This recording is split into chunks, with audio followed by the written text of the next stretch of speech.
Today, I will talk about the tragic country in my heart, Turkey, and see why it is said to be a tragic country. On November 9th, the European Union once again rejected Turkey's application for EU membership.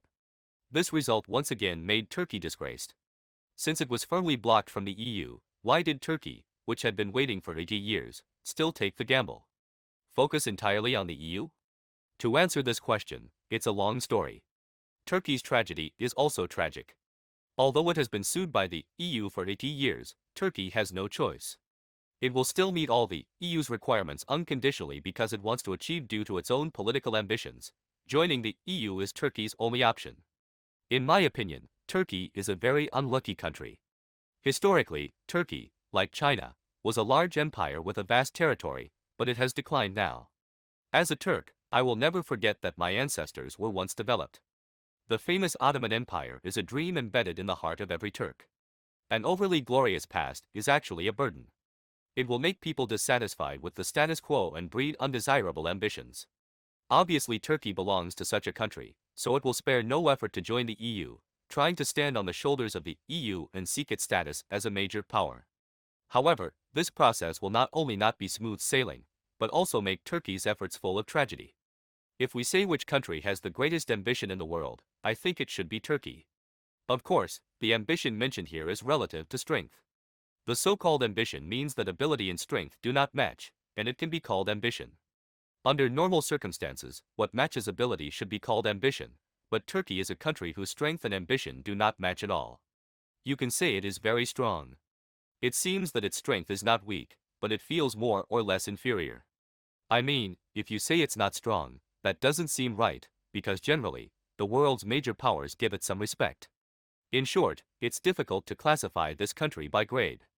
It feels nondescript, just like its geographical location. Although the country clearly spans the Eurasian continent, and most of the country is in Asia, it still says that it is a European country and does not participate in various Asian competitions. I feel that I look down on Asia from the bottom of my heart. However, it seems that European countries also look down on Asia. Not as good as Turkey, after all, they have different beliefs, so for Turkey, it needs to face an embarrassing situation, that is, Turkey looks down on Asian countries, and the EU makes it unable to reach them. This seems very sad. Look at you are not happy with yours, and those you like do not like you, but these are all my guesses. Although it is not accurate, judging from the fact that the EU does not want it, it still more or less verifies IE's statement. Guess. Just recently, the EU accession negotiations between Turkey and the EU reached a deadlock. Turkey claimed that they had been treated unfairly, believing that the negotiations were deadlocked because the EU used double standards, and claimed that the European Commission treated them unfairly. Prejudiced. It is reported that the report issued by the EU states that Turkey's development in the rule of law and human rights is retrograde, and therefore does not meet the conditions for EU accession. What needs to be explained here is that Turkey actually submitted its application for EU membership as early as 2002, and the negotiations between the two parties have lasted 40 years. It has to be said that Turkey is quite perseverant in joining the EU. It can use the deed instead of, to put it bluntly, it's just that the fate didn't work out. After waiting for so long and working hard for 80 years, the review I finally got was still unqualified. It's quite funny when I think about it. I even wonder if Turkey has been fooled. It is worth mentioning that while the European Commission rejected Turkey, it conveyed a completely opposite message to another country. On November 8, the EU expressed its position on Ukraine's accession to the EU, saying that as long as Ukraine meets the final conditions, will launch formal EU accession negotiations with it. The outside world generally believes that this statement is of great significance, indicating that Ukraine has one foot in the EU. It is worth mentioning that Ukraine did not formally apply to the EU for membership until June last year. Compared with Turkey, which had to wait for 80 years, Ukraine's EU accession process was a breeze. Therefore, in the eyes of outsiders, Turkey's desire to join the EU is wishful thinking. Since it cannot join the EU, can Turkey start a new one and create a new organization to become the leader? I think this is also difficult. Looking at the map of the Middle East, we can easily find that in terms of geopolitics, Turkey is very unsocial and isolated. Needless to say, its west and north belong to the European Union and Russia. In the sphere of influence, the south is the absolute ally of the United States, Israel. Although there are Muslim countries with the same faith to the south, they are all oil-producing countries. They have their own organization called OPEC, which is economically developed and protected by the United States. Faced with this, a group of Muslim brothers who have no desires and desires will definitely not be able to play the faith card. This leaves the ambitious Turkey helpless, so much so that it is impossible to recruit a few younger brothers and then become the big brother by itself, since Turkey cannot do it. If you have your own gang, you can only rely on others to join other people's organizations.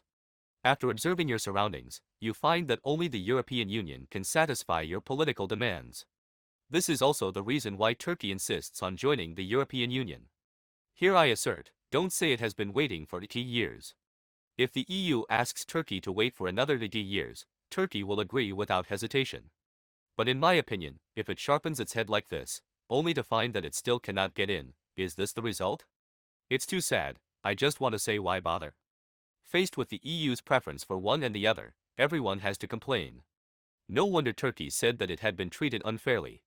Later, Turkish President Erdogan even said that Turkey and the EU may part ways if necessary. The implication is that if we really can't play together, then we won't play. Although Erdogan said it very forcefully, I only think it was an angry statement on his part. I don't believe that he will really give up joining the EU. It should be noted that analysts say that Turkey's stance on Syria and Palestine, as well as the island dispute with Greece, are stumbling blocks on Turkey's path to EU membership. In this regard, I think this analysis has some truth, but it is an excuse for rejection. The real reason why the EU rejects Turkey is that the EU knows that Turkey's purpose of joining the EU is not simple. This is very uneasy. As a comparison, Ukraine wants to join the EU, and its purpose is similar to Poland. They want to obtain economic benefits and obtain protection from the EU, because they belong to Russia's traditional sphere of influence, and countries like Montenegro and North Macedonia have joined the EU. The reason is purely financial.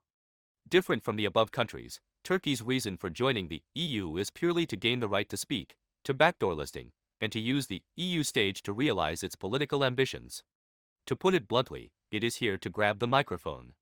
In this regard, France and Germany, which truly have the say in the EU and have seen through everything, will inevitably not create obstacles for Turkey and undermine its good deeds.